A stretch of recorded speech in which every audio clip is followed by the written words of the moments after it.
Justice retired नासरा इकबाल साहब हमारे साथ मौजूद हैं। नासरा जावेद इकबाल साहब, बहुत शुक्रिया। आपने पहले भी कहा था, आप खुद जज रही हैं, आपके शौहर भी जज थे, कि लाजमी नहीं है कि एक इंडिपेंडेंट बीवी के जो असासे हैं वो डिक्लेयर करने का एक जज पाबंद हो। अब जबकि तफसीलात सारी रख दी सामने जस्टिस फाइज ईसा की अहलिया ने, और बता दिया कि सब कुछ उनके नाम पर था, उनके अकाउंट से ट्रांसफ़र हुआ, डिक्लेयर वो किस तरह करती रही हैं। अब आपकी क्या राय है?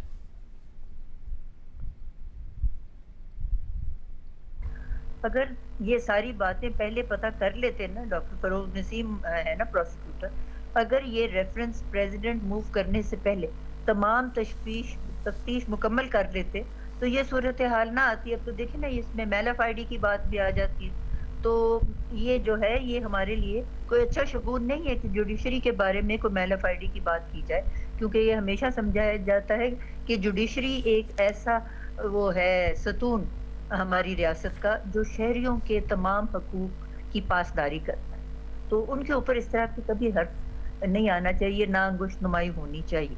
लेकिन अगर बर वक्त उन्होंने नहीं था किया ये तमाम तफ्तीश, तो फिर उनको चाहिए था कि रेफरेंस ज़रा देर से मूव करते, सारी मालूमात करके FBI भी कर लेती जो मालूमात थे FBI के सेक्शन 116 के तहत जो उनको मालूमात आती वो भी पास ऑन कर सकते थे।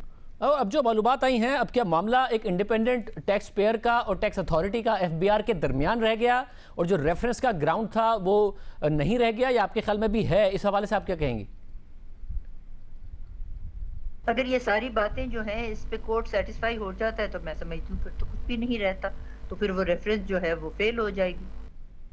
बहुत शुक्रिया। हमारे साथ बैरिस्टर आबिद शाहिद ज़ुबैरी साहब मौजूद हैं, एक और लीगल ओपिनियन मालूम करते हैं। ज़ुबैरी साहब, बहुत शुक्रिया। आप बताइएगा कि ज़ाहिर है जब ये डॉक्यूमेंट्स वेरीफाई होते हैं, इस पर इन्वेस्टिगेशन होती है, तो इस पर जो भी तहकीक है, अभी रेफरेंस का जो मामला है फिर वो कहाँ खड़ा है? अगर एक इंडिपेंडेंट है, उन्होंने बताया सब कुछ मेरे नाम पर हुआ है और उसकी दस्तावेज़ात भी मौजूद हैं। ये आज ये जो नई बात हुई है आज कोर्ट में, कल खुद जस्टिस फाइज ईसा आए, उन्होंने कोर्ट से इस्तदा की कि उनकी अहलिया को सुना जाए। कोर्ट ने उस पर ऑर्डर पास किया, उनकी अहलिया को सुना। उन्होंने आज आके अपनी सारे कागजात और मनी ट्रेल जिसकी बार बार बात हो रही थी वो पेश की, और कोर्ट ने उसमें जो खबरें मैं देख रहा था उसमें इत्मीनान का इजहार किया। लेकिन देखिए, मैटर सब जुडिस से कोर्ट को अभी भी फैसला करना है। कोर्ट के सामने इशू ये है कि जस्टिस फाइज ईसा ने चैलेंज किया हुआ है कि ये रेफरेंस गलत है।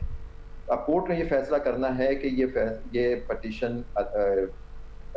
उसको अलाउ करेंगे या उसको खारिज करेंगे, ये कोर्ट का फैसला है। ये नेचुरली कोर्ट ने फैसला करना है कि इस पटिशन में अब क्या करना है, उनको किस तरह से ये जाके देगा। आज उन्होंने जहाँ तक मैंने देखा, तो उन्होंने ये प्रॉपर्टीज गोशवारे में 2018 के गोशवारे में भी डिक्लेयर कर दी गई।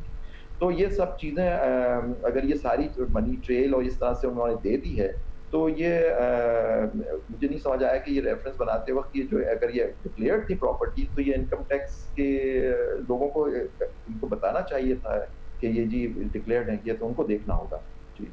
और अगर अब जो भी तहकीक होती है, उन्होंने बताया कि इंडिपेंडेंट है, यहाँ से ट्रांसफ़र भी उनके अकाउंट में हुए, वहाँ पर भी उनका अकाउंट है, उससे पहले एग्रीकल्चर इनकम उनकी है और प्रॉपर्टी उनके नाम पर है। वो कह रही है पहले भी मेरे शौहर का कोई ताल्लुक नहीं, फिर भी क्या शौहर को जवाबदेह करार दिया जा सकता है?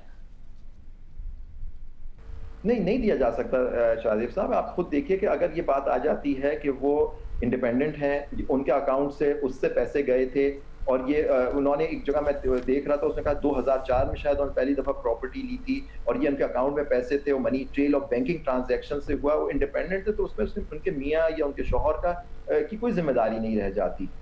ये मेरा मुद्दमाना गुजारिश है आपसे। बहुत शुक्रिया। लीगल ओपिनियन आपने सुना।